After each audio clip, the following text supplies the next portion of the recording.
Boom, boom, boom, boom, boom. Welcome back, everybody. It's the certified CPAs. Welcome, Andrew. Oh, well, thanks for having me on. What Hope is you're your having a mighty fine Friday. what does your title say? QuickBook what? Chill. QuickBook and chill. You should QuickBooks chill. trademark that. QuickBook Oh, and chill. QuickBooks chill. Oh, that's a new service idea. Dude. QuickBooks and chill. When I first started public accounting those many months ago, 7 months ago, I had never used QuickBooks before. God, I freaking hate QuickBooks. I mean, it's going on me a little bit, but it's just my brain doesn't work with that kind It of depends what version you're using. Online or desktop? I use both. It depends what the Yeah. client has. Some have online, most have desktop. Yeah, online's a little bit tougher to use, but I like desktop personally. You can do some shortcuts, that's why. Yeah, and actually, so I got a new job at a new firm, and they only use online QuickBooks. So, oh, well, it makes sense. Yeah, it makes sense. That's awesome. Yeah, so you'll be able to do a lot more videos and all that good stuff. No competition. On my lunch break, of course. Yes. We've all been there. Definitely. All right, so let's talk about stocks. Yeah. Well, Baba. Geez. I mean, Baba's got to be the top, right? I mean, Jesus, that had a huge bounce this week. Obviously, CPI data came in and surprised people a little bit. And I'm not super surprised. Hopefully this starts to reverse, right? I don't know what your thoughts are, but I'm thinking it's going to reverse in the fall. It's going to start to come down because you're comparing base, right? You're comparing to the base, and the base was high at the end of last year. But who knows? I don't know. Consumer confidence is down, right? That came in at like under 60, I think. And they say I think it's 50 now. Yeah, it's in the 50s, and it hasn't been that low since like 2008, 2009. So we'll see. I don't see spending letting up though on my clients personally. Some of them it seems like every month they're like, I had the best month ever, and their revenue is up 50% over 2021. But well, a lot of for accounting, accounting is always in business. People need to do their taxes, and you're doing the books for businesses that, generally are making way more money than the average person. But inflation is hurting the small person. I literally saw gas that was $4.99 today. $4.99. And it was like in 9/10 of a cent. So it's $5. Yeah. Couldn't freaking believe it. But I mean, I don't know if inflation is going to go down until gas prices go down. I mean, that to me, that's just like the common sense indicator. It's like, okay, well, if gas is $5, that has a ripple effect for the entire economy. Inflation is going to be high for a long time. I don't know how popular opinion this will be, but just the hair of politics. Do you follow or do you think that they're pushing up gas prices, on purpose to push more of an EV and clean energy push, or do you think that's all nonsense? I think they're too stupid to have that kind of coordinated effort. I mean, at the end of the day, if they want to stay in office, they got to lower gas prices because I think the Democrats are going to get shellacked. Oh yeah, me too. In the next election, I think they already wrote their ticket, just with what's going on in the economy, because it's so easy, for Republicans to go and say, "Look, we left you with cheap gas. We had our own supply line." Now, I'm not an expert on this stuff. I'm not going to pretend I am, but they did say when the Democrats had come in office, everything would go up in cost. So, and it's happened, whether that was in their control or not, right? Because of OPEC. I know that's one of the arguments, that OPEC sets the oil prices for the world. So it's not just politicians in the US, but it's hilarious because in New York State, there's a gas tax, and I think it's like around 16 to 20 cents a gallon right now on a price of like $4.80 a gallon, right? So they're like, "Oh, we're gonna eliminate it starting at the beginning of June," and I'm like, these greedy bastards waiting till June. Yeah, well, they're gonna lower the price, right? And what I would do as a business owner, I just raise it right back up, right? You just raise it by 16 cents. Exactly what happened. So I actually read this interesting article. I get this magazine called Kiplinger, and I'm not an oil expert, but it's got some interesting stuff in there. And there was an oil expert on there, and he said companies actually don't make a lot of money, or gas stations don't make a lot of money when prices go up, because obviously they're buying the gas that's more expensive to sell it. he said they make money when gas prices start to go down because they start buying oil cheaper and cheaper and cheaper, but they lower the prices a lot lower. It's a lag. That makes sense. Yeah, that makes sense for sure. So awesome. We got see last time because I just talked about myself the whole time because I'm like that. We didn't really look at the comments at all, so I want to keep an eye on those throughout this time. See if anyone has any questions. Post all your comments and give me all your money in super chats. 2 CPAs, 1 live stream. Yeah, you're getting your money's worth right now. Not many times you can get 2 CPAs. Start charging for this. What do you think? We should have we could make our own channel and have like a $20 a month sign up fee just to watch us talk. Yeah, literally. Maybe I'll take my shirt off. It wouldn't be impressive though. I actually did. I planned to have my shirt on, but there was just so much going on in the Bell household that I didn't have time to put a shirt on. Yeah, I mean, you're practice breastfeeding anyway right now. Yeah. If y'all know, I'm actually holding a 2-week-old baby in my big, strong arms right now. So she may have to get burped in a second. We almost canceled the stream. I actually almost canceled the stream. Oh, come here. For everyone who doesn't know, I have a 3-year-old and 1-year-old, both girls. So I definitely know what Strongman is going through. The first couple of weeks is tough because your wife is recovering, so definitely tough. Someone asked, "What's my background, boy?" Was an auditor, for a few years. Ran my own business, and worked for a local not-for-profit as a CPA. And now I run my own CPA practice. I have my own YouTube channel, and I may be pursuing another business. Oh, what business is that? Yeah, well, I contacted this place in China, and they sell. You say it just like Jeremy does. He actually literally said it just like that. Does he? I got that from Trump. Yeah. There used to be an office joke at a place I worked. We all go China when he was president. But anyway, they sell like I guess jungle gyms. And I went to this pretty sick place in Vermont with my kids, and I was like, man, this would make a killing in my town. But I think the initial investment would be, could be $50,000 to $150,000. Yeah, I don't want to resell. You're just gonna merchant up jungle gyms, basically. Yeah, well, just one. As a you should always be diversifying your income, right? So, I think it'd be a good idea. Whether I have the time, I don't know. But so that's another thing I'm kind of thinking about. But other than that, that's kind of my background. Simply put, started doing taxes when I was 21. Now I'm 30, so I've been doing about 9 years. I took a H&R Block course when I first started in college to get me in the door, and then did that for a year and moved on my way. So, and now he's looking to hire me. He wants to give me $100,000. Freaking hire people. You laugh because a couple of my friends, I was like, if you guys can get degrees, I'll pay you in a couple of years $150,000 each. I'm that confident. Well, if you're growing at $60K a year, it's not hard. It's not hard to get to that point. That's kind of crazy, though. I mean, if you get somebody straight out of college, can you imagine $150K? Well, so what you could do is you could do a bonus system. You pay him $60K or whatever, and at the end of the year, you're like, oh, depending on how much work you did, you get if you can handle these clients, right? Just give them $150K worth of clients, they're yours, right? That's the way I would do it, performance based, basically. But yeah, down the road, definitely hiring, looking at an office and all that good stuff. But what'd you think of CPI report? Taxes, jungle gyms, and all of it. Get it all done. My gosh. So did you look at the CPI report in detail? Because I didn't. On it, I did a quick video about it. I mean, at the end of the day, the biggest increase was in food and gas. Yeah. Obviously. So I mean, I guess food obviously gets impacted by gas because you have to grow the crops. I'm sure that's oil intensive. You got to ship the crops, blah, blah, blah, blah, blah. Yeah. So at the end of the day, it's all based on oil.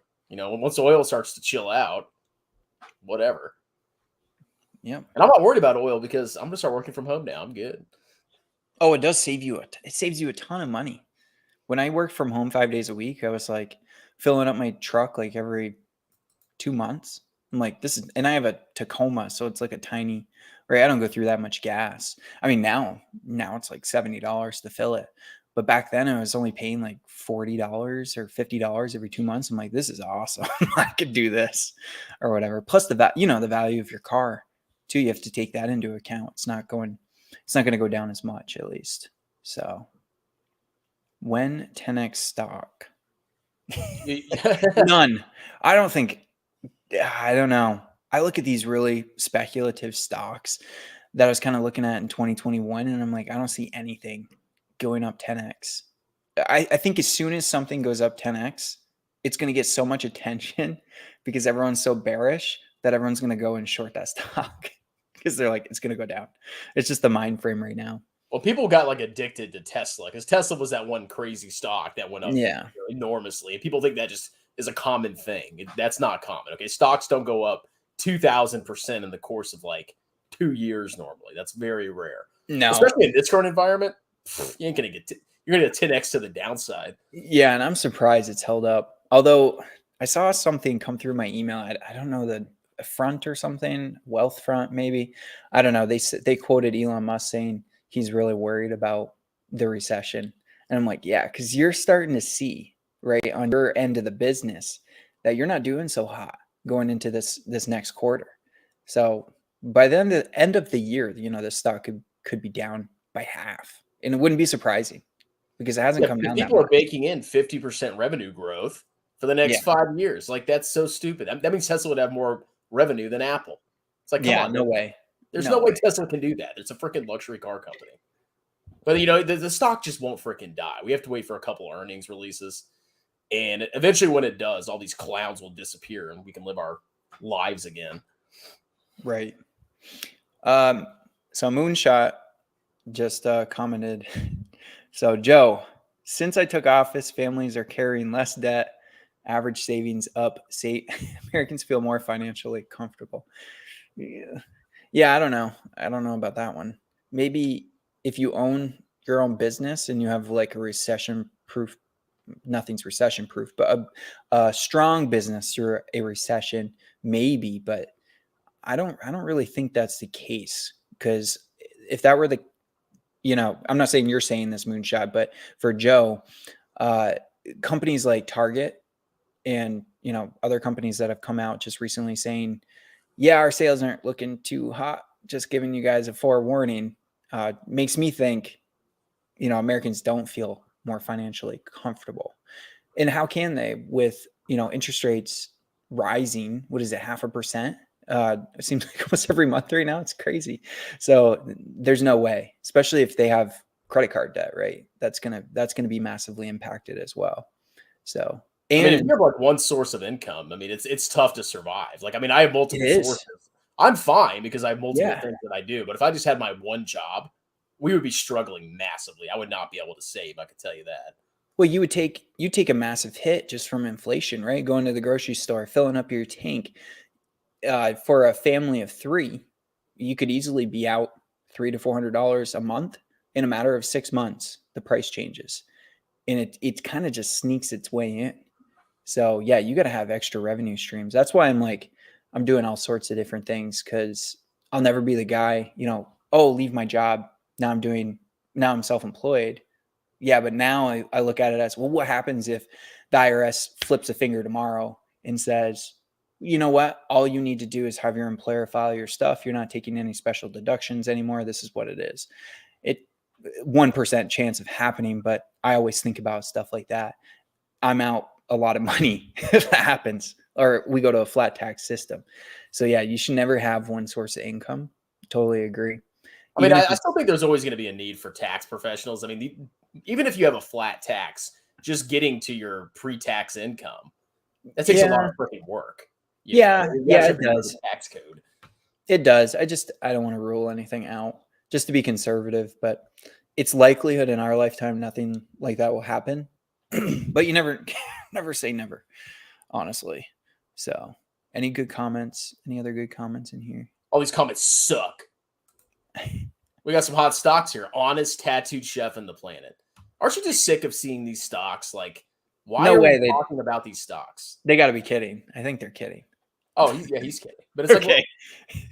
Yeah. How did YouTube get to such a point that we're talking about 3 unprofitable turds that have dropped like 50, 60%? That's all we talk about. Yeah.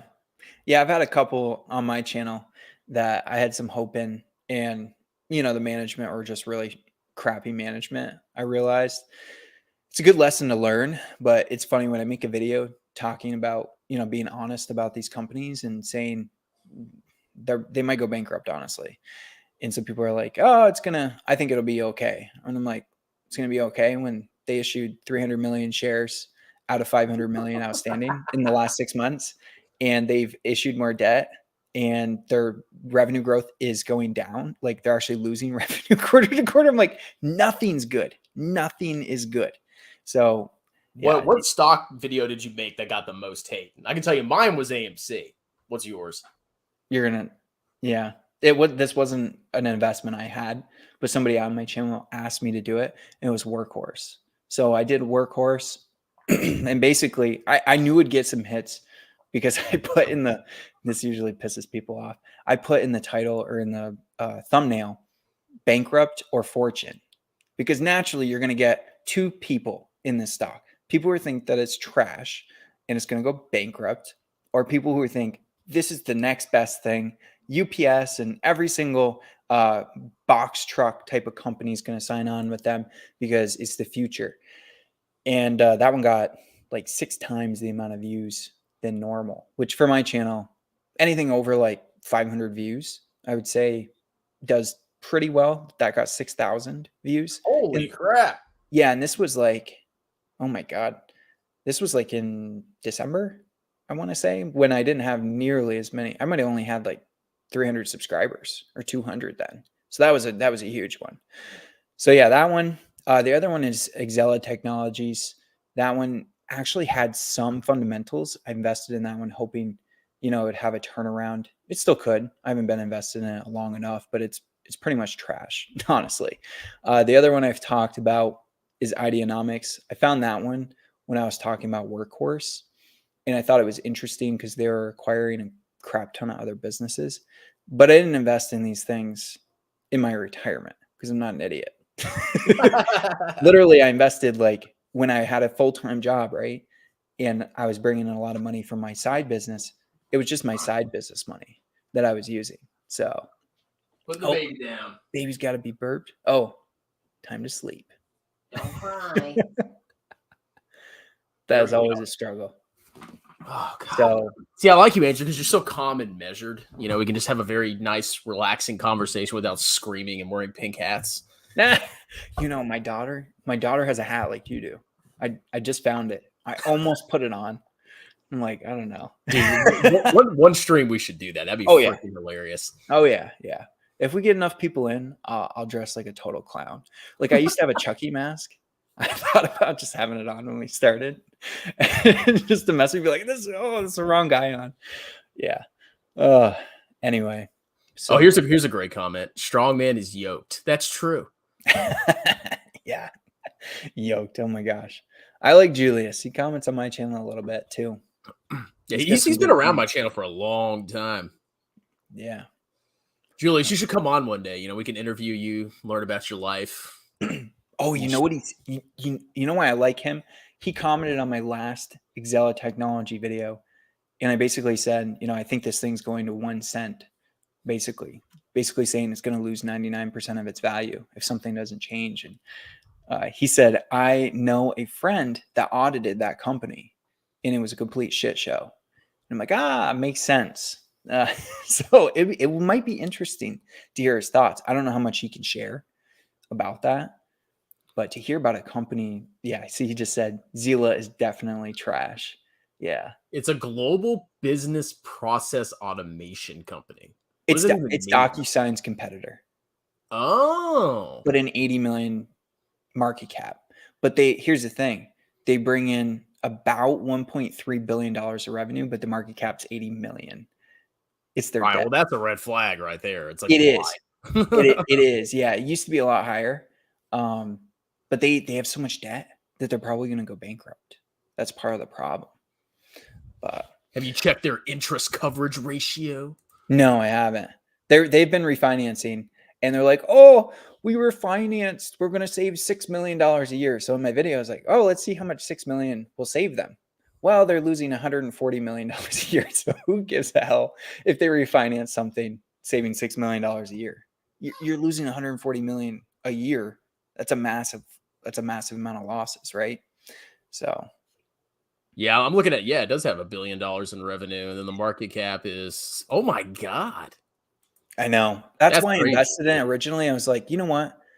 If this company has any revenue growth, maybe it'll come back a little bit, but I'm just like, whatever.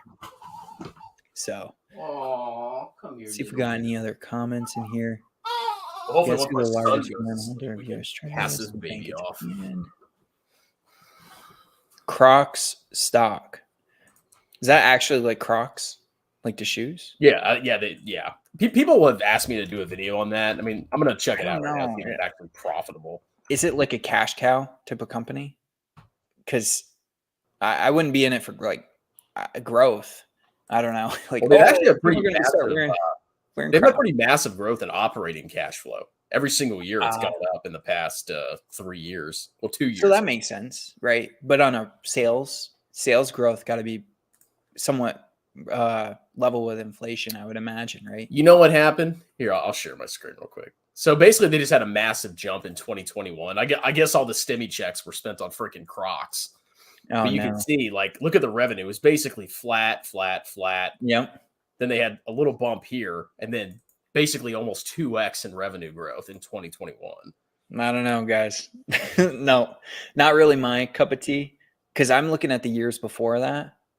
There were a lot of negative years in there too. Yeah, maybe like basically any company that has like a massive explosion like that, I mean, unless it's from an acquisition, you got to be careful because that could just revert. That could be just a one-time thing. Yeah, I missed the boat. I mean, it's been profitable. And it's that income is growing every single year. I mean, it makes sense with like brand recognition over time. But what's really driving people to buy Crocs? Like, it's not like everyone's going to buy Crocs. It's kind of like Nike. Like, it's just a moneymaker at this point. I wouldn't really see Nike as like a growth company. So, yeah, it's definitely more of a value play. I somehow doubt Nike's at a value price right now. Yeah, I doubt it too. Someone said they've been consistently buying back shares. So that obviously will bring you some wealth back from investing in the company. They actually have issue. But they have share-based compensation. It's not that crazy though. No, that isn't. So yeah, I mean, they had a massive buyback. So I guess they took the opportunity of that massive spike in revenue and income and basically bought back a bunch of shares. Woo! Yeah, that's crazy. Bad. That's a lot. I mean, I can check it out. I mean, I can do like more analysis. It's tempting, but I mean, like we talked about, if I see revenue growth like that year over year, something's weird going on, and that's probably not sustainable. Yeah, I like it. If I'm investing in a company, I also like to see if like there's a chance that they can segment out to another type of service or product to increase, investor growth back. So what about hats? Crocs hats. Yeah, right. I don't know. I'm just not passionate about it, I guess.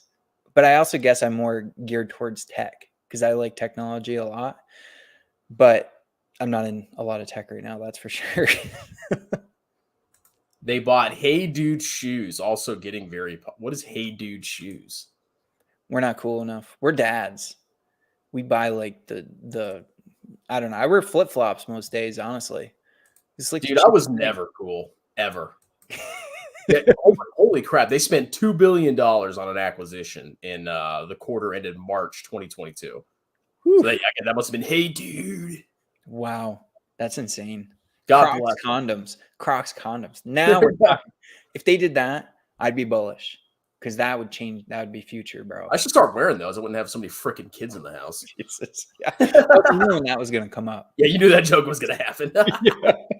Yeah, exactly. Oh my gosh. Oh,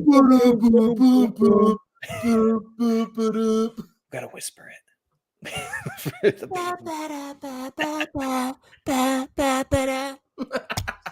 What is that? Thank you, Jay. Everybody go check out Jay's channel. See, this is why I have friends on YouTube. I don't like any of them, but they give me super chats, so I just keep being nice to them.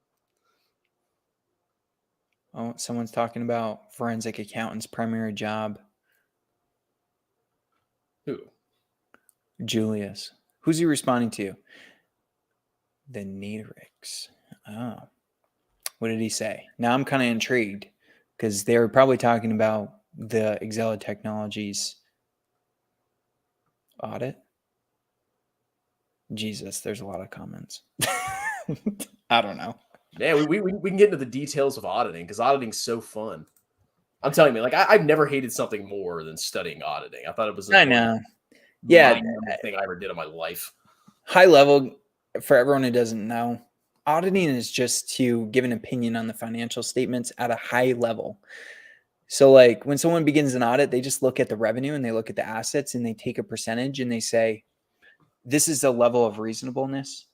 You have to test things over that level. If it's under the level, it goes on basically unlooked at or not checked. So audits aren't perfect. They're not meant to find fraud. They're just to verify the accuracy of the financial statements. And that's for everybody in here, right? Including us, to make sure that, the numbers are actually accurate. Because if there wasn't auditing, these freaking companies would just be telling you, oh, I got 50% revenue growth every year. They'd be making up numbers, right? So it's actually really important. Forensic auditing, though, that's literally someone hiring just to find fraud. I haven't done any forensic accounting or anything like that because there's not much of a market for it where I live. But if you were in like a big city, big time. I mean, have you done that type of work before? I haven't. Yeah. Well, I guess this is juicy. Or is it top secret? I'll share one juicy one with you. Uh-oh. I caught somebody in fraud. Yeah. 20 grand. I got the company back because I caught them doing fraud.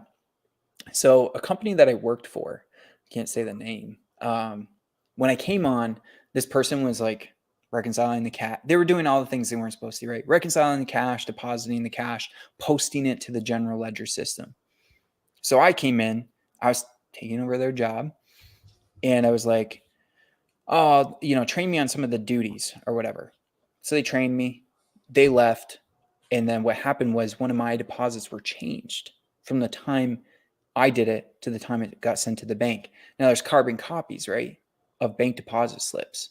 If the company is smart, they do that, right? So they know if it gets changed by the bank or they know it gets changed or it's actually accurate of what was written in the office that you're depositing at. So it got changed, and it was in my mind. I'm a very skeptical person of most things in life, and it was off by 20s. Like the bank knows exactly how many 20s should have gone to the bank. And so it was off by an even amount. So I was like, that's weird. I'm like, great. I just started this job. They're going to think I stole money. I want to get my CPA license. This is going to ruin my future. So I looked into it more. Yeah. And there was some, the livelihood thing came into effect, like husband leaving a wife and kids involved, and after this person quit their job. So naturally they probably needed money and they got desperate. Anyway, so I'm like, that's weird. So I'm going to look back and compare so I can prove that it wasn't me. I start looking back. I went back 3 years and I found a sequence. Every time this one person counted cash, it was off by an even $20 increment.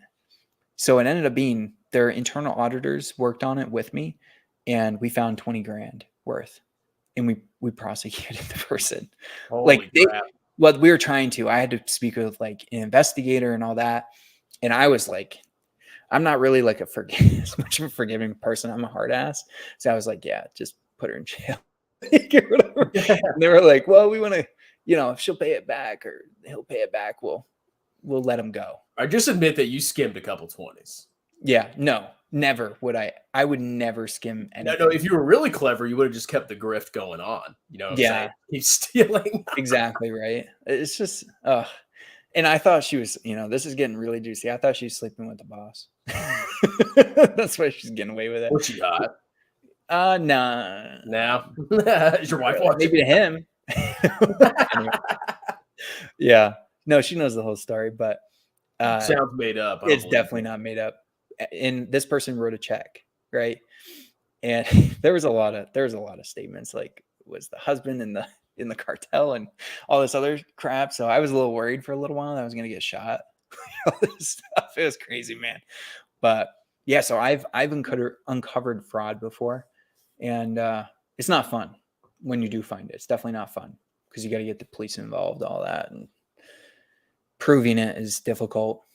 So, yep, not my cup of tea. I'd rather just do taxes and make YouTube videos. That's all I need. Yeah, exactly. The fraud triangle. Remember studying the fraud triangle? That's probably where this person got it from. They thought they were brilliant, and really they're an idiot. Thank God there was more than one person counting cash. Boy, did their policies change after that because they got scrutinized, absolutely scrutinized. I mean, was this a big business or what? Yeah, like a $1.2 billion gross. Okay, so $20K wouldn't like sink them, and it, you know, I could go unnoticed. Wasn't material for an audit, which is crazy, right? That fraud went on in the organization and still got a clean audit. There you go, guys. That's the perfect example of, you know, auditing, how it can kind of be BS for the fraud purposes of it. But you should still read the auditor's report. It's in the 10K, and you can go in there and see that, like, if they say there's like reasonable doubt about, you know, it going concern, then you need to be worried because that means the auditors think the business is probably going to go bankrupt in the next year. Or internal controls.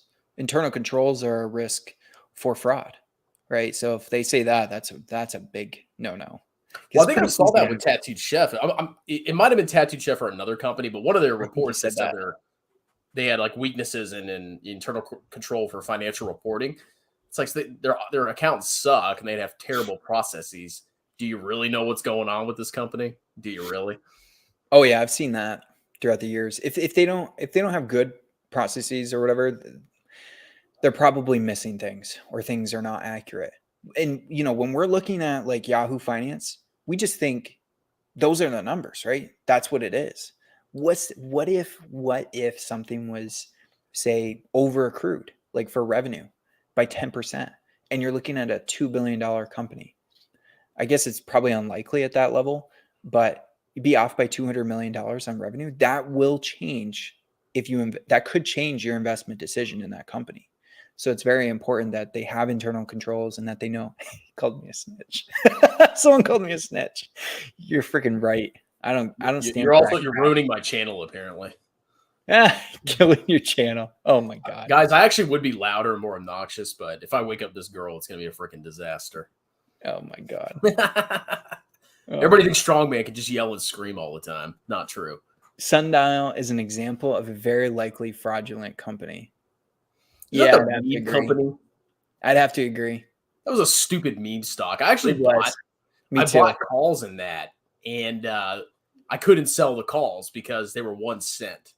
It was like some weird thing where like it would have to move massively for me to be able to sell the calls. So if it went up to 2 cents, it was like a 2x, or it went to 0, basically. It was really weird. Yeah, I was in that one. I made actually a lot of money off that one because I bought it at like 35 cents when I didn't know what I was doing. And it went up to $3. So I made a lot of money. And I sold. Once I looked at it more in depth, I was like, this company's stupid. Like none of the financials look good at all. So you're saying you don't have diamond hands? Yeah, no. I sold and I was happy to sell. Man, if you make a 10x on a stock, I don't care what stock. No. If VT 10x, like tomorrow, I would sell it. Yeah, no doubt about sure. The S&P is down 2.9%. We've already seen more large down days in all of 2021. History going back to 1920. This is not 1929. 1929 was like massive deflation. The Fed screwed the entire economy. We were in a depression for years. This is just high inflation and us kind of like, because if you think about it, like in 2021, we had this massive money printing. Our spending went up. The economy went above its normal growth rate. So we're just kind of like reverting back to our mean now. But it's not the end of the world. That's the way I look at it too. if you zoom out on any chart, it looks absolutely ridiculous. Like it needed to drop. And it's funny because before the drop happened, I'm looking at everything and I'm like, Jesus, if you look at the 5-year, if you looked at the 5-year on the S&P, it looked like it was like completely insane to invest right now. And now it's, if you look at like moving averages and stuff like that, where it usually sticks around over time, it looks more reasonable where it's at, but also you don't know if you're trying to catch like a falling knife. So yeah, that's why I just dollar cost average. I don't ever think I'm like a dumb cow. I just every 2 weeks dollar cost average. And it's worked out for me beautifully. And I hope stocks continue to get wrecked because then I can make a fortune over the next 15, 20 years. Yeah, exactly. Someone said Benjamin Roth. Oh, drop back to 2008. Oh, actually, I mean, that would be good, but yeah, I think people on YouTube, I think YouTube finance would die if it dropped that low. Yeah, it's definitely, it's affected views for sure. The market, it correlates with the market, the views. It really does. Because people are like, I just give up, right? But if it's on fire, then people are like, oh, I got to watch the next hot stock. But it doesn't, in the environment of 2021, it didn't really matter. You could have really bought anything and it went up by 10 to 15% for the year. So what were you saying about Benjamin Roth, the Great Diaries? You say could lead to the next Great Depression, considering policy is simply, well, the Federal Reserve sucked back then. I think our Federal Reserve is way better and they have a lot more experience. People always bash the Fed. You go look like in the past, they have done some stupid crap. They have. Yeah, from what I've heard. They could have been a little earlier to the game, but it's easy to say that when you know what's already happened, right? It's a big decision to raise interest rates before they really see a massive amount of inflation. So, and they can always cut them if they need to. I mean, yeah, they can. That's the beauty of fiat currency. People always dump on fiat, but it's like, well, I mean, can you really do that with gold? Can you change the money supply with gold? No, it's a fixed supply based on the amount of shiny rocks in your vault. It's stupid. It's so stupid. Oh my God. What else? Fed should be in jail. Huh? You're too soft, Andrew. Oh, well, I'm holding back a little bit. I have a lot of clients, so I have to be careful what I say because I don't want to offend anybody. But trust me, I'm probably more offensive than strongman. I don't believe that. That's impossible. I say some bad. Yeah, I say some bad stuff. Usually on Call of Duty. I was playing Call of Duty with one of my friends last night, and we had another guy join the party, and I said something. I was like, "Oh crap! I didn't know someone else was on this." But at least they don't know who I am, right? Everyone on here can kind of figure out where I'm from, what my business is. So I have to be careful, right? I might have people watching that are my actual clients, so I have to be somewhat professional. But I'm definitely, and in my circle, I'm the most offensive dude there is. I've had people tell me you can't say that to me, and I'll be like, I don't really care. You need to let it out, man. See, like my goal is I want to build a business from my YouTube channel, so people already know I'm a total clown. So if I say something stupid, it's like, oh, that's what strongman does. Yeah. Oh my God. But it's such a big world out there. I mean, if you start pulling in like virtual clients, and a lot of firms do it, I mean, they're never going to find you on YouTube, especially if you change your YouTube name to like, I don't know, Long Dong CPA or something.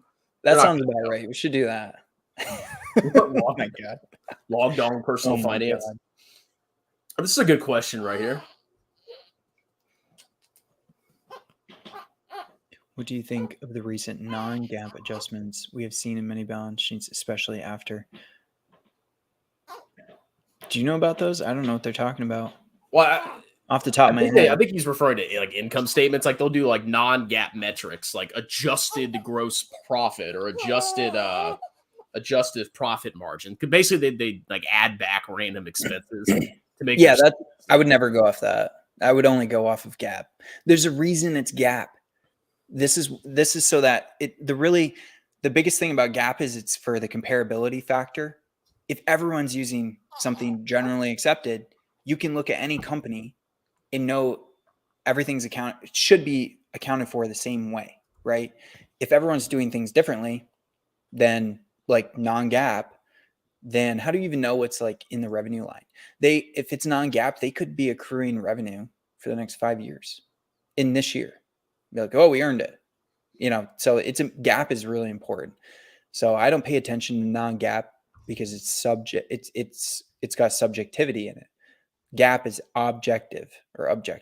So to me, it's just a sign of a bubble. It's like if you're an unprofitable trash company, and the only way you can look good is by making up, profit metrics. It's just a sign that people are willing to buy garbage companies that have trash financials. Mm-hmm. It's like going back to the, the .com bubble. Oh, price to sales. And they have like negative 10,000% net income, but they're high price to sales, Yeah, exactly. Oh my gosh. Yeah, it's going to take a long time to become profitable, right? If your if your sales are really low, or your sales are lower than your profit. My God. I can't explain to you the amount of companies that I've seen that have over negative 100% profit margin. Yeah. It's like, how can you possibly invest in this stupid trash, you clowns? And people come on my channel and comment like, you don't understand, bro. Like, dude, they lost more money than they made in revenue. Yes. Like, that's crazy. When the vaccine thing was going on, I was invested in Ocugen as a speculative play. And that was, Barat Biotech or something. It was basically an old type of vaccine, understanding it very simplistically. And I looked at their financials. I'm like, okay, they got to have revenue coming in sometime, right? Every quarter, zero revenue. And now we're in like 2022. And I'm like, they got to be bringing in revenue right now, right? It got approved and no revenue still. People are like, it's the future. I'm like, how? It's already happened. It's already happened. Dude, I work at companies that I make more money than the company on the top line. Exactly. It's like, I have a job at a tax firm. Like, if you can't make more money than me in revenue, you're a piece of disgusting turd. I know, exactly. How do you know what level to invest at? Right? Because then it's like a crypto. There's no fundamental at all. So you'd be looking at the technicals of the chart. And as we know, that doesn't mean jittily shit. Recently, their technicals used to kind of matter during a bull run. You could kind of follow them, but now you look at a level and you'd be like, that's probably the bottom.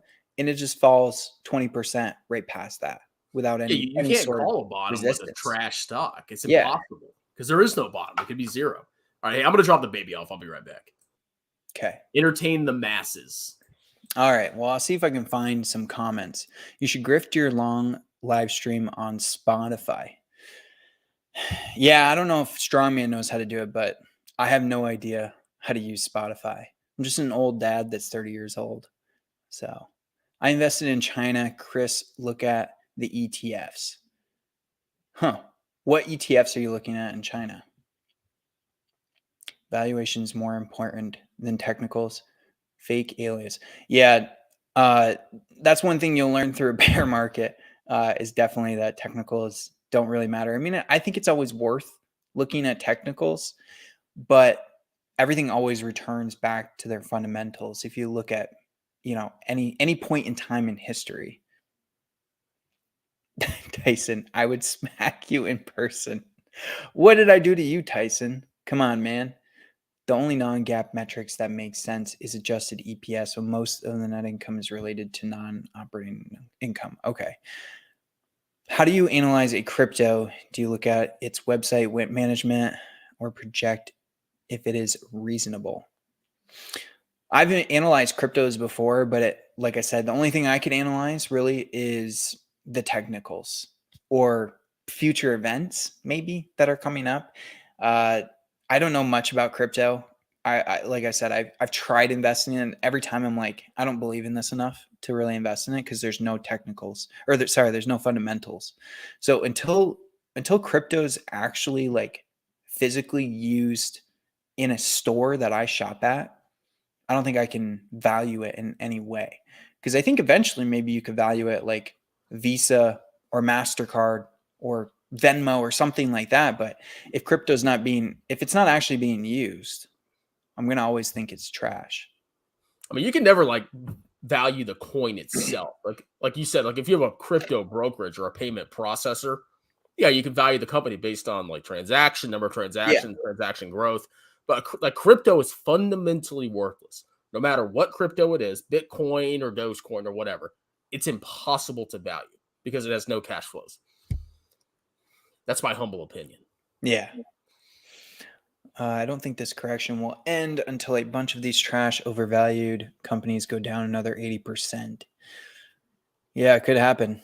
You look at some of them and it's like, man, the price to sales, the price to earnings, they have no free cash flow. What do they have going for them other than a bunch of hopium? Is Lucid. So I looked at Lucid recently. I did like a live stream. Yeah. And it's an electric car company that makes $100,000 cars. They charge $100,000. I couldn't afford that. I was like, that's crazy. And you go look at the market cap, it's like $31 billion. I was like, what? I know. What about Neo? I know you did that one. I didn't watch it. Is it the same? Like how much sales in comparison to like their market cap? And are they? Let me check. They have Neo wasn't as bad. I mean, I think Neo will eventually become profitable. They are growing pretty massively, but to me, it's just another freaking car company. Let me look at the. Yeah, the problem is you don't know when they're going to cap out, really, and just kind of sail with inflation. Price to sales of 5.5. I mean, that's still pricey because in the car industry, you know, the average price to sales is like what, less than 1. Okay. Yeah, I was in Lucid before they announced, oh God, what was it? The release of their last car.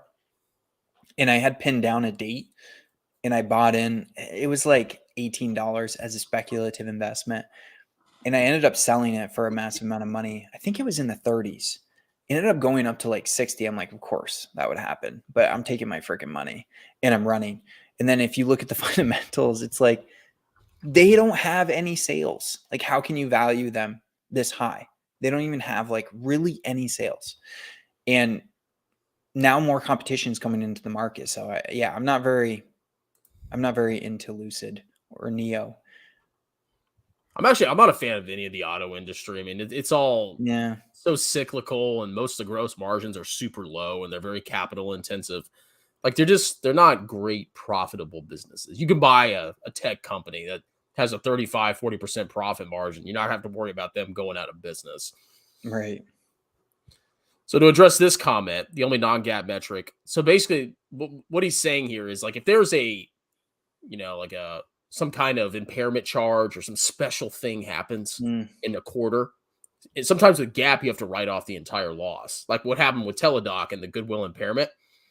That was a huge loss. But if you take out that goodwill impairment, you can still look at the company's like fundamental growth. That makes sense. Yeah, that definitely makes sense. That's why I looked at Teladoc. I was like, oh, maybe this will be interesting. I want to see if it actually was doing well without that impairment charge. And they were still like unprofitable. So, man, this Tyson guy does not like you, man. He says he's going to smack you now. I know. Smack me on the ass. I already addressed this one earlier. Okay. I was like, what'd I do to you, man? I thought maybe it was one of the people that I pissed off with Meta. Hey, have you heard of truck stop token? We actually had a guy come on my channel. Yes, I watched that. Yeah. That's hilarious. He's like, do not release that. Do not freaking release that. Yeah. Because, I mean, imagine if our channels got huge and somebody made like a joke token. Like, I bet you there could be some wild swings in that thing. People trading a meme coin based on us. That's my life goal. I want to be a meme coin one day. I want you to get to 1 million subscribers. That'd be pretty badass.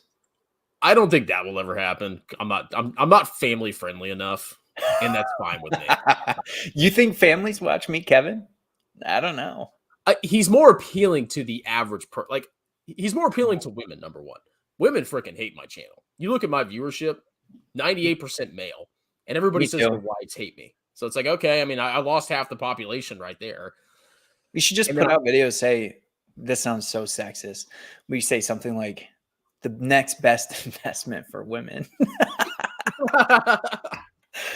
Oh, you get some pissed off people, but maybe that's the type of audience you can get.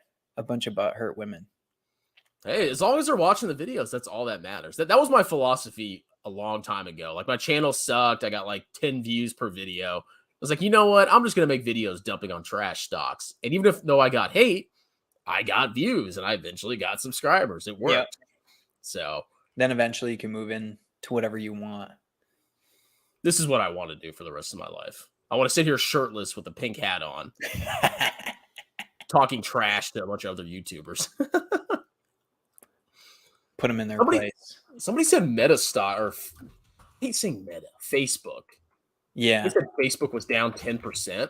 I was actually thinking about potentially buying some Facebook My Ace book. Yeah, I just looked at that recently. It's down 0.1%, dorks. Not 10%. I got to look at this now too, because there was a level that I was looking at. Is it Meta? If it got down to like 150, 140. I think I had said 160 on mine. Yeah. This is a pretty crazy sell-off for a freaking cash king. Like, I mean, it's probably a decent buy now. I think you're going to get a positive return. Don't sue me, bro, but I'm not buying it yet. I'm still, unless I can get an insane return, I'm going to just keep buying index funds. Yeah, if it goes down to, what is that, March of 2020 lows, yeah, like 140 to 150, that it'd be kind of stupid not to pick up some. And I would actually put that one in my retirement portfolio. So, and Netflix too, that one's another one. That one I still have as a speculative investment because I'm still worried that we're going to see some more pain in that one, down closer to like 120, 130, which is crazy. Yeah, let me see where it's at now. 182. Yeah, and I bought at 183, and I almost sold half in my speculative portfolio at I think it was like 210, because it was up I think, what was it, like 10%, 15%. I'm like, that's pretty good. But I don't have a lot of money in it, so I'm like, whatever. I'll probably just hold it for now. But its PE is only like 18. Like, that's roughly in line with the S&P 500. Yeah. So and they still have pretty good revenue growth. I mean, their freaking user growth slowed down, but if they still increase their revenues and profits, they make more money from each viewer. That's still a positive sign for the stock. Yeah, I can't imagine a recession hurting Netflix too much. I don't know. It's not at a high enough price level to me. I see like bigger assets, like buying cars, and places like Target, Walmart, places like, well, actually Walmart, maybe not as much because their goods are pretty cheap, but places like Target could definitely take a beating from the recession. So it's hard to imagine what's the reason that it would drop more from here, because it's already had. Gosh, Netflix came down from what, $600 a share, I want to say. What was it? Yeah, I mean, it was some crazy price. Yeah, it looks like its market cap at the end of 2021 was 266 billion, and now it's 81. So that's a massive decline. $700 a share, yeah. Holy crap! Yeah. Some people got freaking wrecked. Yeah, that's why back then I couldn't talk about tech companies like this, because I'm like, they're probably going to get wrecked. How can they run up that massively at market caps of this level? Well, because people always say, "Oh, buy QQQ, bro." Like the freaking. It's like, guys, look what happened to all of Meta and Nvidia. Like, this could happen to Apple and Microsoft easily. One revenue miss, just like Tesla. Yeah. One revenue miss, and you're freaking done, son. Imagine if Apple alone, I feel like, would tank the market if they're due. Like, they can't keep knocking earnings out of the park. It's not going to happen, especially with freaking $1,300 iPhones. Like, no one's going to I don't know. I feel like people aren't going to be spending money on that. Like, I just bought a phone for my business, an extra cell phone, and I spent $100, and it does everything I need it to do. I debated on getting a iPhone 13 and then taking my personal and moving it to my business as a used phone. And I'm like, that's $1,300. That's stupid. I can invest, $1,200 and keep the rest. I think the resale on the iPhones will do well, but that doesn't affect Apple. They need to sell, I think, mostly new phones, right? I guess I haven't really looked to see if they make a lot of used sales. I highly doubt that. But I kind of doubt it. I mean, look at this revenue growth. I mean, you can zoom in. It's like, this is another stock that it's like, okay. Oh, man. It grew 33% in 1 year. Look at the prior year, 5, -2, 15, 6. That's a freaking bubble right there. Like, that's not sustainable. And if you remember, the beginning of 2021 was when the biggest stimulus checks went out. So that would be baked into 2021 numbers. So all the stimulus checks went to Apple and Robinhood, basically. Yeah, it seemed like everybody was getting new iPhones or going on vacations. How's the old hood doing? $7. Woo! I know. I saw that one was still going down. I'm like, should we mention that one tonight? Because I can't really invest in them. They suck. I don't know. Yeah, Lafufu was saying their cash and cash equivalents were roughly the same as their market cap. So let's see. So I mean, we'll just say 10 billion, and then what is their market cap? It should be over here. Actually, yeah, they're trading below their cash. But what's their debt? That's always long-term debt. Yeah. I mean, they have no long-term debt. Let's say they have current liabilities. Current liabilities 11. I mean, they're not going to go bankrupt. Their current assets are 18 and their current liabilities are 11. Yeah. So I mean, they're not too crazy like debt leveraged, but the problem with Robinhood is it's a clown trading app, and if people lose interest in stocks, the first people that lose interest in stocks in a bear market are retailers. The people that are gambling, and they're on Robinhood. That was my criticism of Robinhood. It's like as soon as this stupid bull market goes away and these clowns start losing money, I mean, the last thing they're going to do is keep putting more money in frickin' Robinhood. They made a big problem for themselves on a reputation basis, obviously with AMC and GameStop, but with who they were trying to bring into the market, they can't pull in high net worth people. Because as soon as you get more net worth or higher net worth, you start to move to better reputable brokerages, right? Because Robinhood, you can't do that much on. Robinhood's for clownery. Like that's my clown account. I got like Alibaba in there and some other stupid stocks. And then my real investments are in like real brokerages like Vanguard and Fidelity in my 401k. Boom, boom, boom, boom, boom, boom, boom, boom. Well, since you gave me $10, which I'll probably get 4 after taxes and fees, let's go look at CIDM. I have no idea what this is. Well, number one, you said 10% of your portfolio's in it. Number one, that's too much. But you do what you want to do. Let's see. Annual. Let's look at revenue by avenue. Declining every single year. What does this company do? It's a penny stock. Look at this. I'm an idiot. Oh, dude. That is funny. Aggregator of independent movie, television, and other short form. I've heard of them. Oh, so is this like a what is that thing called? It's like a little box you get, and you can like. Oh, Redbox? No, it's not Redbox. It's crap. You plug it into your TV and you get access to a bunch of different like apps and stuff. Oh, like either like a Fire TV or a Roku stick. Yeah, Roku. There it is. Yeah. It's like this is probably like a crappy Roku. It looks like. I don't know. The revenue growth is pretty alarming. Yeah, that's bad. And then we can. No, that's why it's 65 cents too. Oh, net income getting worse basically every single year. Ooh, you know what sucks when you're at that stage? Say you're holding. You're like, well, I've already lost so much money. I might as well hold. No, there's like a 90% chance they're going to go bankrupt. Yeah, you could still lose. You could still buy at like 1 cent and lose all your money. You could have 100% loss. Look at the share growth, man. 38, 44, 128. That's a company that's in desperation of coming up with cash to pay their bills. They're issuing shares when they shouldn't be at their lowest price, probably, which shows desperation. Let's see.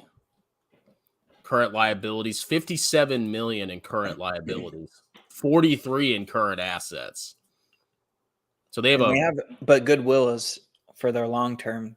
Goodwill is pretty high for that. So yeah, that's just like Teladoc. There's nothing about this company that's good. I'm sorry. Like this is freaking bad. Let's see. See the ratio. I have like neighbors that will send me, be like, what do you think of this stock? And one of them was, oh God, what was that? There was an EV company that bankrupt. And they're like, what do you think of the stock? And I'm like, oh, was it Ride?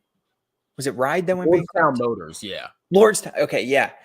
They asked me, and I'm like, yeah, I would definitely not invest in that. And like the next week, they announced they were like going bankrupt. I'm like, oh shit.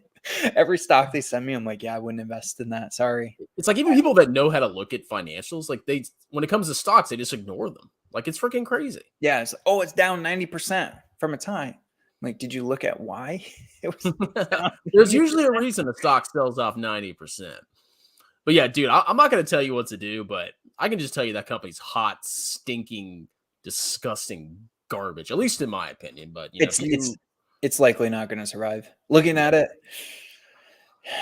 yeah, I've seen a lot of those lately that look exactly like that. That's my argument with Exela. It's like kind of like the same exact thing. It's like when you're issuing shares at such a low price. Somebody commented on my channel and said, "Well, they have a debt payoff plan." I'm like, yeah, but if you do the math now, the stock's at like 18 cents, and you have to issue enough to cover $1.2 billion of debt at 18 cents. It's almost like 3 billion shares they have to issue. That's my concern with Tattooed Chef, because I think they're going to have to issue shares at some point. To oblivion. Yeah, and their stock price is so low, they got to issue like crazy, or they got to go into debt. Oh, hold on a minute. Yeah, bring it in.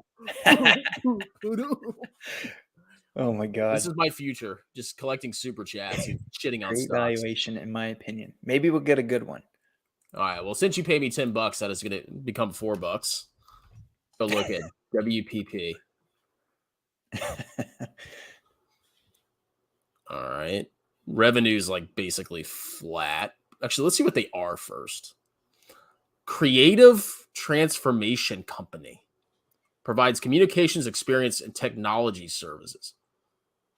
Okay. Sometimes I like going to the website because like even when I read the description, it's like I don't know. Yeah, I made that mistake with meta material. So I was like, reading this, I still don't even understand what the hell this company does. Which actually, it's got things going up and down. Yeah, there you go. What do those remind you of? This will help get your wife pregnant. This will keep your wife satisfied when you're traveling on work. Using the power to build better futures. It's got a lot of power. End-to-end e-commerce, climate change, and biodiversity. They do everything. Like, yeah, what do you do? Metaverse. Like, they're freaking all over. Fortnite? And Wendy's. Oh, man. I still don't understand what they do. Like, do you understand what I can't? I have no clue. Looking at this, I have no clue. Bring unrivaled talent to provide integrated offer of communications, experience, commerce, and technology. What I always hate about these companies is they don't show like an actual like product, right? Or a walkthrough of a product. Maybe they do. Maybe you haven't scrolled down, but yeah. I mean, are they making like advertise? Like, yeah, I don't get the stock, man. I mean, maybe I'm sure you've done more research. What is this Modern Slavery Act? What is this? Well, they're against modern slavery, so that's a good thing. I'm kind of. We can just look at the financials. Like, I mean, revenue's flat. Okay, that's not necessarily a death sentence. Let's look at the growth. I always like looking at the gross margin. Growth is going down. Their revenue is actually decreasing each year. Yeah, it's like 13, 12, 12. I mean, it's decreasing flat, but overall, it's not like a massive growth company. Gross margin is shrinking, kinda. Yeah, it's shrinking. Oh yeah, for sure. Profit margin, pretty low. I don't know. This might have been like a one-time charge. What year is that? 2020? Yeah, it was probably affected by the pandemic. Yeah. But they don't have a high profit margin. 6, 6, and 4. They have decent free cash flow, I guess. Let's look at the balance sheet. Balance sheet. Current assets, 15. Current liabilities, 16. Uh-oh. I mean, some companies don't have a current ratio over 1, but what about long term? Goodwill, dude. Any long term debt on that? Let's see. Total long term 7. They got $7 billion in long term liabilities. What about their assets? Yeah. Okay, so my question is, what did they use to buy What did they use this debt for? Because you go look at their long-term assets, their PP&E is only $2.2 billion. It was probably to do an acquisition. It went That's up. probably what it was. Yeah, if you look like, is this quarterly you're looking at? Because if you look back like 4 quarters, it doubled from one quarter to the next. The like goodwill, property, plant, and equipment. Oh yeah, this is annual. They made a massive purchase. But like, even if you look at it, like, so PP&E is only $2.2 billion, but total long-term debt is almost $6 billion. So you would think that they'd be using long-term debt to buy long-term assets. They bought something else. Yeah, it's got to be this. Where they funded operations. Yeah, we can go look at the cash flow. Let's see. Well, they have positive growing operating cash flows. They do have positive free cash flow. Acquisitions. Okay, they had a huge sale. Look at that. They sold a business segment. Yeah, they're so paying that's an dividends. Outlier year. They're buying back shares. They are kind of paying off debt. Paid out some dividends, yeah. Yeah, I mean, it's not like a horrible company. I mean, at least they're doing some. It seems like they're doing some decent things on the surface. I would get rid of that freaking debt, because that debt seems like it was financed to buy something other than PP&E. Maybe too late now. Yeah, we'll see. Ugh. PE 15. I mean, this is a company you could potentially like put into a tool and value it and just see, but I don't know. I don't understand what they freaking do. It's like they have little dick things going up and down on their website. Like, what are you doing? That's kind of like the .com bubble, right? Oh, they have a .com at the end of their name.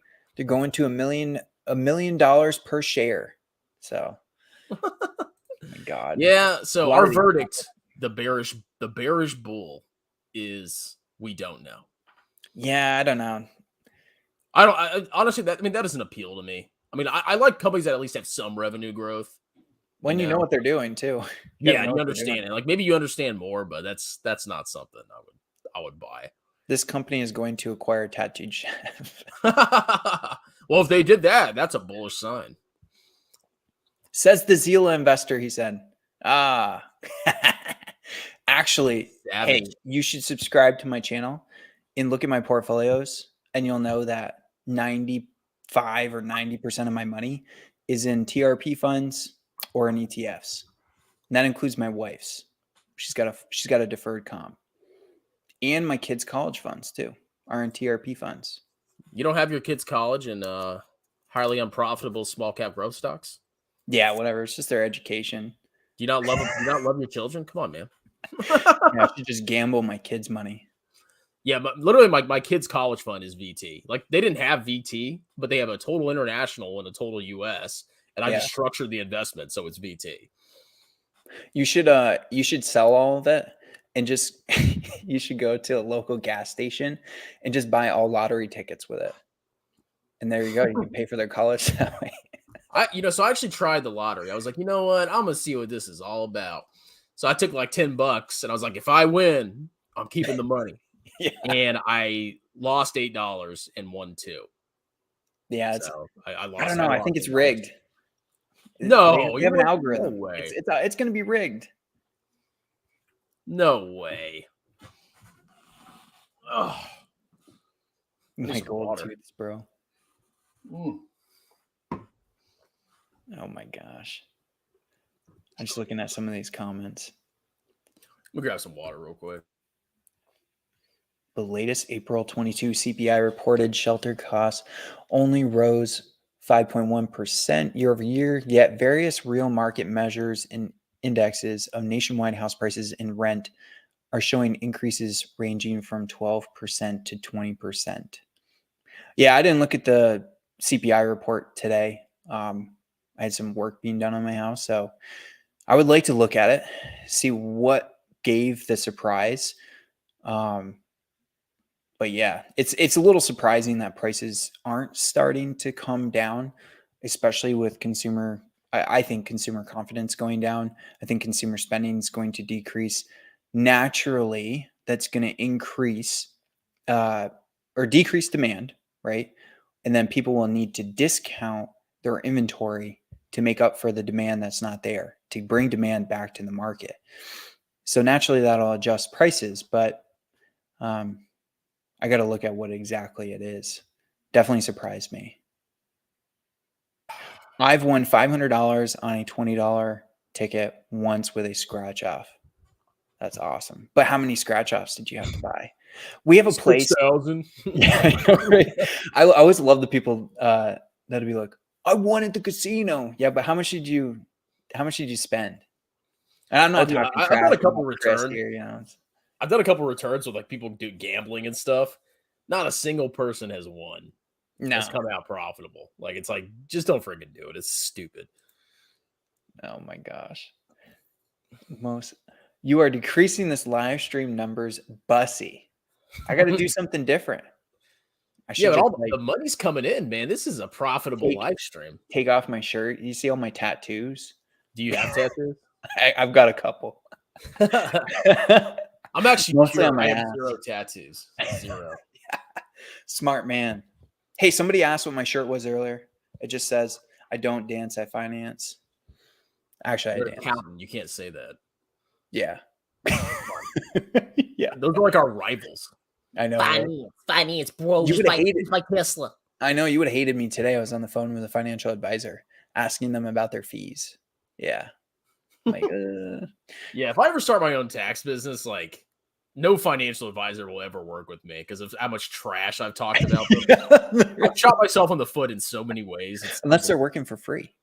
Or if they want to work for 0.01%. If they charge a flat fee, I'd be okay. Oh, you know what? All right. You charge $1,000. You build my client a plan that mostly invests in index funds. Cool. But if you want to charge like 1%, you can lick my hairy, you know what? What do you think of this? So the guy I talked to today, he was like, so we charge 3% up front, right?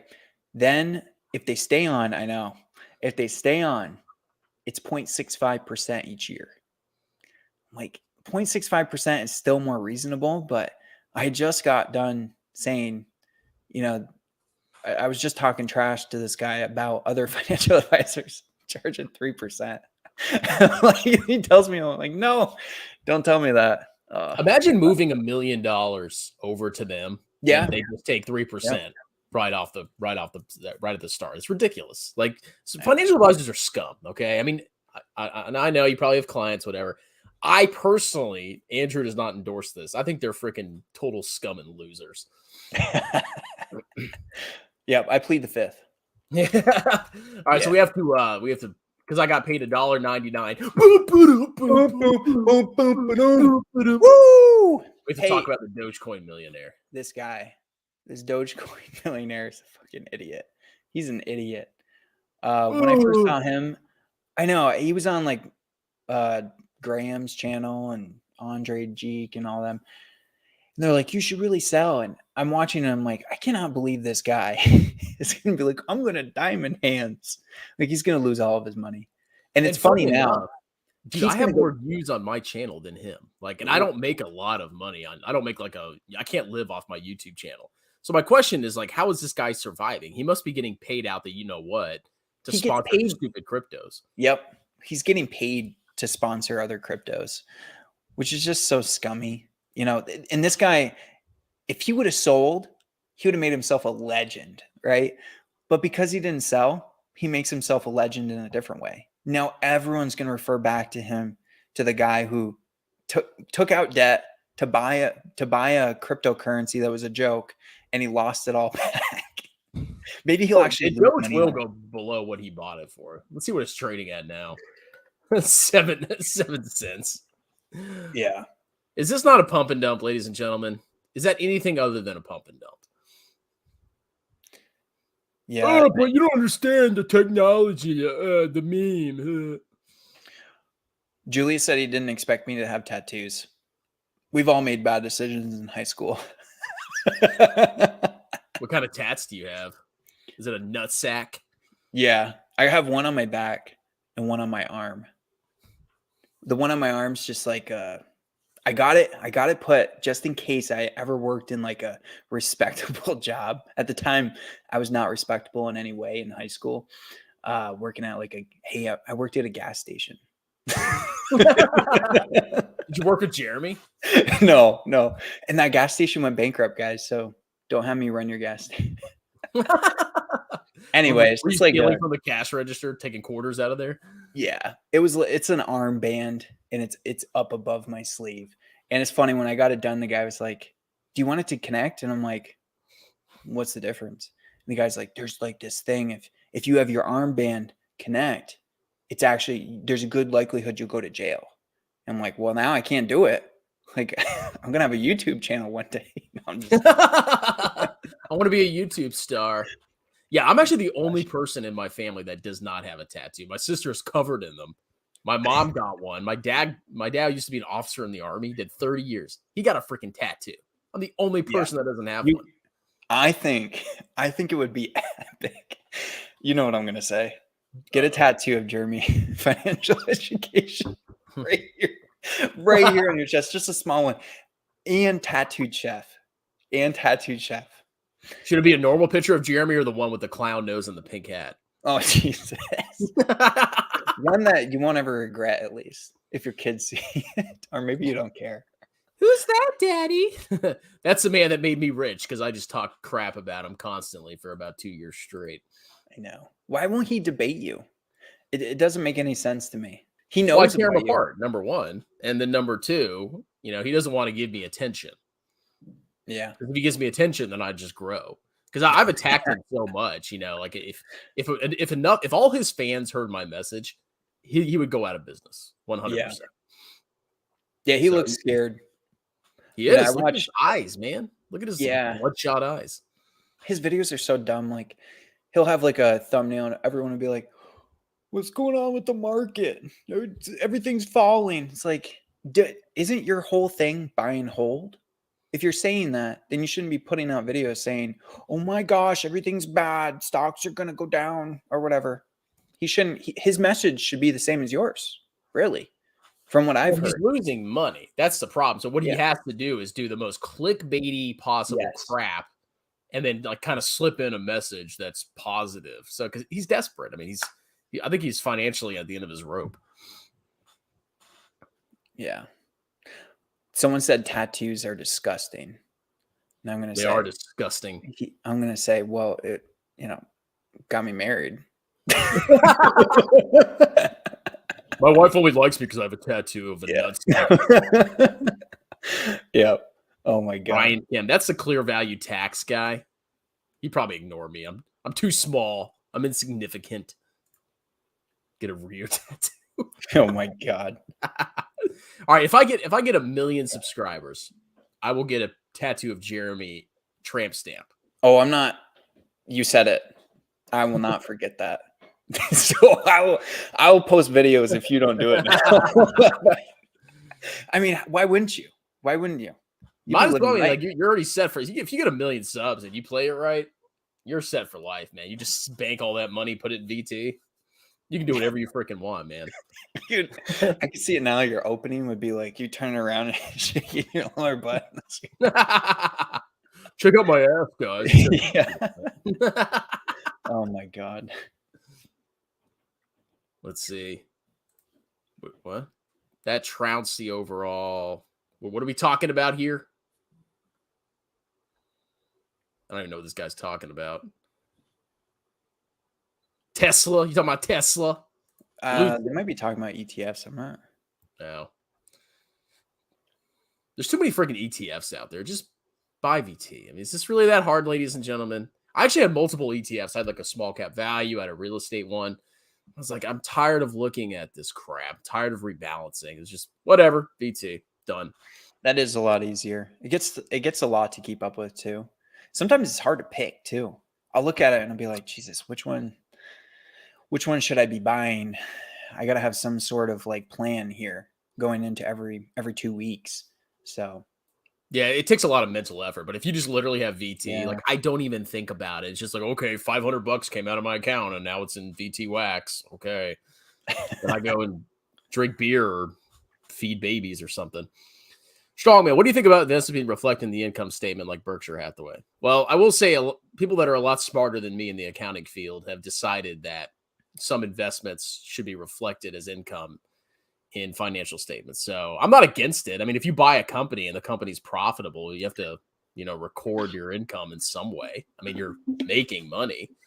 So I don't know. You have any thoughts about the equity method of accounting?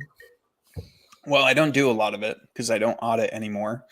But I guess it makes sense if it is supporting the business and regularly, then it makes sense to have it on the income statement. But if it's hit or miss, maybe you're not. Like if every 4 quarters you see money come in, maybe it doesn't make sense to be recording that. So yeah, if you don't like it, you can always factor that out in your analysis because they should have a separate line broke out, or at least on the statement of cash flows. A lot of the times they'll add it back or they'll subtract it because it's a non-cash gain. Mm-hmm. You can see how much they're making from that kind of stuff. But I mean, I don't know. Like I said, I'm just a regular old dude working at a small tax firm. I don't. Yeah, there's a lot of. That's one thing that sucks about being a CPA. There are so many changes that you have to keep up with. Like I know they made some massive revenue changes in the last couple of years. They wanted, I think it's, was it capital leases or short operating leases now be recorded as liabilities or something? I haven't kept up instead with of just expense. So all of those changes, it's just hard. It can be hard to keep up with all of it, but that's my greatest fear. I start my own business and then you miss some new announcement and it's you totally jack up your clients' freaking taxes. I mean, the price going up and down of stocks reflecting. Well, that's for trading securities, which I actually support that because if a company's trading in and out of stocks, you want to really see what the value of those stocks are because that's really where they're making money. So what's realized, right? Yeah. Realized are in there. But if you're saying unrealized, it's a little bit harder to track. But well, I mean, for trading, if it's a trading security, they have the fair value adjustment, so you can see what those stocks are doing. See, I worked on revenue at the last company I worked at for the audit, and someone else worked on the investments. But I believe they had to value the unrealized gains. But I'm not really sure off the top of my head because there's so much complicated crap. You have trading securities, you have no control, significant influence, consolidation, and there's different ways that you reflect income and stuff like that based on what it is. But I think if it's a trading security, this is just from textbooks. I've never audited a company. Mm-hmm. If it's a trading security, like a short-term investment, they do track the fair value of it. So it's whatever. Hey, Chris, the other day you said you don't consider your house a part of your net worth. What if you had no mortgage? Would you add it then? No. The whole reason I do that, I mean, obviously it is part of my net worth, but home prices are just homes are so illiquid. What are you going to do? Sell it and then live in the street? It's hard to access that cash. Or you borrow against it. Yeah. It's stupid. I don't know how much it's actually worth in that exact time minus selling expenses, right? Yeah, you have to factor in the selling expenses. I mean, that's a fortune. Oh, yeah. Yeah, homes are illiquid trash. And then if you sell a home, let's say a market goes up and you sell a home because the home price went up. Well, every other home price went up. So now you have to go buy a new freaking house, reset your mortgage, and you're just back at square one. So I hate real estate. Can you audit Jeremy Lafufu? That would be easy. You know what would come out of that audit? Living right up to your means. It's pretty obvious. Buying several houses and multiple cars and showing them off in your garage. It's pretty obvious. Dude, I would so freaking tear him apart. I would love to see his personal balance sheet. I mean, just the amount of destruction and debt he's probably in is unbelievable. Well, especially if you own a house, the type of person that just owns a house. You're like, yeah, I just want to have another house just to brag about it. It's not an income producing property. So in that case, it's just kind of dumb. It's just a money pit, right? If you're making income off of it and it's financed, that's fine, right? But he's an idiot. I'm pretty sure he just has his house just to be like, oh, when I feel like going to another place, I got another house. And now conveniently, he's selling it. Conveniently. And he's asking for loans from Graham. Bro, just give me $1 million, man. I'll pay it back. I swear. Oh, did you see Millennial Money this posted like a day ago? No. Oh, they know about you. I think they know about you. Yeah, for sure. They're talking amongst them because what did he say? He's like, oh, we didn't kick. He goes, just so you know, we're going to call Jeremy right now because he wasn't kicked off the live stream. Because I know, people think on YouTube that he was kicked off, or they think that he was kicked off. So I was like, oh, I think they're all watching your channel. Maybe they're watching right now. Jeremy, where's my super chat? So, okay. So I made a video, like it was clickbait. Like he didn't get kicked off the live stream, but I made a video after they had Spencer Cornelia. So was this a different live stream than the Spencer Cornelia one? I want to say it was posted a day ago. I'll go with that because it might be more video material. I mean, they always give me video material, so they say something stupid or they make fun of VT or something. I can always make something about that. So I'll go check it out. So to address this comment, I'm actually trying to get a certain person from that show, Everything Money, on here. So we'll see what happens with that. That's awesome. All right, we got about 5 more minutes, ladies and gentlemen. Thoughts on going CPA? What are your thoughts, Andrew? What do you think? Do it. I've seen people do it. If you think you can pass it quick and you already have a decent amount of the education, actually, if you're in your 40s, I think it'd be easier for you to pass the CPA exam than someone in their early 20s. Because real world experience actually does help you kind of get through the processes. Because I was studying when I worked in another state, and there was another girl studying, and it seemed like she passed like nothing. And she was in her 40s. And I'm like, Jesus, this girl must be like a genius. I feel like I had to study like all the time to try to figure out, but I also didn't have a lot of experience in accounting yet when I was doing it. So if you have a lot of experience in accounting and you're in your 40s, or you're a person that you can make sense of things that are kind of complex, I would say do it. I mean, it's going to pay a lot of money for sure. I was telling a guy today, I think some of the CPAs in my area, because they charge double what I charge and they're full, I would not doubt they're making $400,000 a year. And that's not doing any audits. Like, it's crazy. There's serious money in like tax account, any kind of CPA service. Ooh, my greed receptors are just exploding. I know. I have to get better though. I'm not ready for that yet. Huh? It's a lot less stressful to make $400 off of YouTube than messing with people's finances. So if you could ever get to that and that be your main source, that's all. I would always say that's probably better, but still be doing it on the side. Yeah, it's a multi-pronged approach. Like, maybe I'll start building a tax clientele from my YouTube channel. And then if taxes just takes up too much time, it's like, okay, whatever. I'll just dump that and I'll sell them. Or you charge more. You say, yeah, I have a $500 minimum. That's like a thing in my town where they say, yep, we'll do your taxes, but we don't do any returns for under $500. So if you bring them one W-2 and you accept that, which is totally idiotic. That's ridiculous, man. Like some returns literally took me 30 minutes, and that includes printing off the freaking papers. That's what we have to do, and checking them. They're so easy. Yeah. $500. I need to start grifting like that. And people call me a grifter for charging $50 for an hour and a half accounting seminar. No way. That's a good deal, actually. I meet with people, I charge them $100 an hour. On my tutoring side, I charge $70 an hour. So it's like, okay. Yeah, and that's pretty technical, right? Because you're going to be asked some pretty tough, intricate questions if you're tutoring. If I meet with somebody for a business transaction, they're going to only really ask me about one or two things, right? In tutoring, you could be asked about 10 different intermediate accounting subjects, right? Or corporate taxation maybe, or stuff like that. That's a lot harder to answer on the fly. So $70 an hour is pretty reasonable, I would say. It's hard. It's like when I first started tutoring, I was scared every tutoring session because like, oh, what if they ask me this? What if they ask me this? I don't know. But you eventually figure it out, and it all works out. Yeah. My accounting professor, he won't do it. Someone's tax centers. What a dick. That's a freaking dick, man. He's probably not kidding, but he also probably knows his shit. That's probably why he can charge that. If you're teaching tax, you're brave. You're brave because you have to really know your stuff. So if you know your stuff that well, there's most questions there's really no questions that you can't answer, or at least nowhere to look immediately.